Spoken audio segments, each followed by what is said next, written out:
There was a dumpster really close to the back of this restaurant, and he thought, oh my goodness, I think there must be somebody dead in this dumpster. I've got to call the cops. I've got to figure out what this is.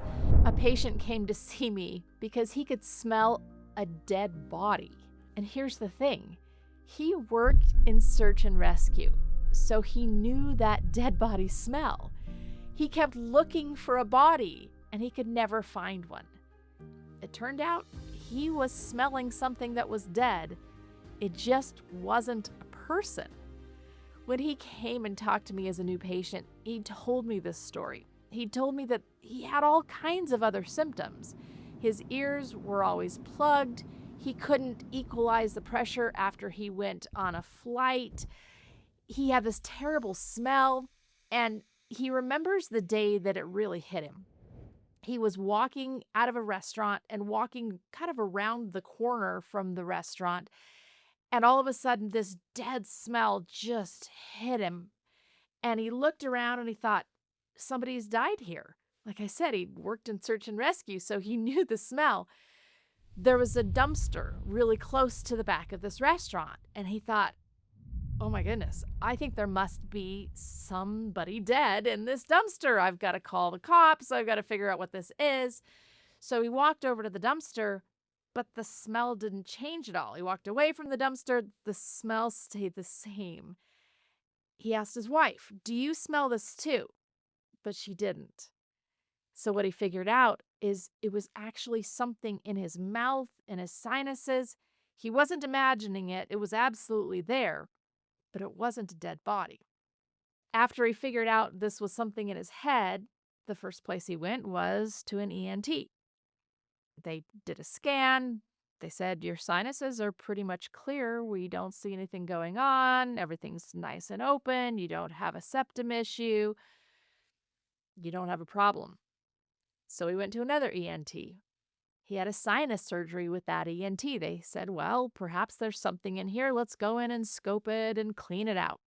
Everything looked great after the surgery. He got done with the surgery. Still the dead body smell. Nothing was working.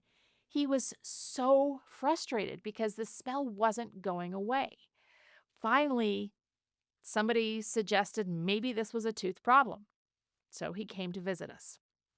We took a cone beam CT scan. It wasn't a dead body in his sinus. It was a dead upper molar. It was so infected, it had literally eaten a hole in the floor of his sinus and was filling his sinus with infection. So the ENTs, they had looked inside of the sinuses. They had seen that infection. They had gone in, they did the surgery, they cleaned it out, everything looked great. The problem was they didn't look at the tooth just below the sinus. And the problem with a dead abscess tooth like this is they can clean out the infection, but the dead tooth is still there. And that's what was building up that infection and all of that infected material, pus, cysts, all kinds of nasty stuff in his sinus. So they cleaned it out, but it just kept building it up. It's just like a sliver in your finger. You can put some Neosporin or something on your finger and it might make that go down a little, but as long as the sliver's there, it's going to keep getting infected and keep getting sore and keep getting red. That's what was happening with this as well. And the biggest problem inside of dentistry, I think, today is that a flat, regular two-dimensional x-ray can completely miss this. That's the kind of x-ray that they just put in your mouth at the dentist. You know exactly what I'm talking about. Everybody's had these. It doesn't always show the extent of the damage, the size of the abscess, and it can't show the sinus involvement. A 3D cone beam scan does show it. What the 3D scan shows is not only that tooth and the bone surrounding it, it shows the base of the sinus, it shows above the sinus, it shows all of the roots in detail. We can see exactly what's going on. I've seen this pattern more than once. In fact, I've seen it over and over and over in the mouth. And I, for years, believed that a root canal was a great solution. It was a way that someone could keep a tooth, could keep chewing or smiling with a tooth, and everything was great.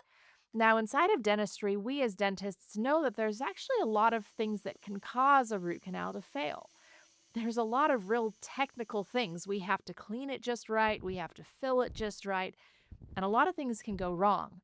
So, I would often blame any failures that I had after doing a root canal for someone. I would blame it on myself, on my technique, and think, well, I just didn't clean it thoroughly. I didn't do this right. And that's what we all pretty much have done for years. But that 3D cone beam scan changed the way I looked at those teeth forever. He had had a root canal on that tooth, so he thought it was done, taken care of, didn't have to worry about it again, had never put two and two together that perhaps that is what the dead smell was coming from. But the problem with the root canal is that there is still dead tissue in the tooth. No matter how well it's cleaned, no matter how well it's filled, there's still dead tissue because the little tiny tubules that keep a tooth alive, that feed a tooth, minerals that allow the tooth to feel, all of those little tubules are filled with nerve tissue and blood vessel tissue. And they're too small to clean and they're too small to fill. So no matter how well the procedure is done, there is dead tissue still in that tooth. Well, bacteria find dead tissue. No matter what, they're going to find that dead tissue. And then what this does is the body has to fight it, has to come in, it brings all of its immune soldiers in, and sometimes that kind of turns a little tiny flicker into a flame. That infection just smolders there, but it inflames the whole area. So there wasn't a dead body, but there was a dead tooth. And until we took that cone beam scan, we couldn't see the extent of the damage. So if your sinus or your ear problems have no answer, if you've been going to ENT after ENT, doing surgery after surgery, start with your doctor to rule out an ear infection. That's the right place to start. But if they clear you and it still doesn't quit, it is worth a dental cone beam scan. Find a dentist near you who does this in the description below. Not every sinus infection is a tooth. That's not what I'm trying to tell you. Sometimes it is a problem in the sinus. But I see so many chronic sinus infections that are tooth related. So if what you're doing isn't working, there's probably another answer here. Surgeries that don't really fix the problem or don't keep the problem at bay deserve a second look. Chronic ear fullness or ringing with no answer deserves a second look in the mouth. The answer sometimes can be just below the sinus, just in front of the ear. So who should get a 3D cone beam scan? If you have the symptoms I've been describing, ear problems, sinus issues that are chronic and they just don't go away, it's time to see, is there something going on with a tooth? If you've had a root canal in the past and you wonder, what's the status of this? Is it still healthy? It's time to get a cone beam CT scan. Sometimes the thing no one can explain has been hiding in plain sight. So just like for this patient who could smell a dead body, his wife couldn't smell it, the ENT couldn't fix it, it just kept coming back. The tooth was always there. But no one was really focusing in on the tooth and saying, this could potentially be your issue. This is what I find more often than not. There is an issue. There is something going on with the tooth. There is something that's been there for decades. So many people tell me things like, oh, I got that root canal when I was 12. Yeah, and that root canal very likely isn't happy or healthy anymore. So even if these things are decades old, this is something you need to look at. Why did it flare up now? Why did it start to smell like a dead body now for him? Well, when the body has to fight chronic, low-grade, long-term infection, it requires resources. Immune system has to come in and do its job, and sometimes the immune system isn't up for the job anymore.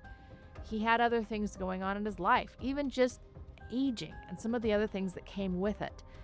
His body just couldn't keep up where it had probably for a decade or more. So if you have old dental work, if it's been there a long time, but you have chronic disease symptoms that just don't make sense, you really need to look into this dental connection and see if this could be your answer too.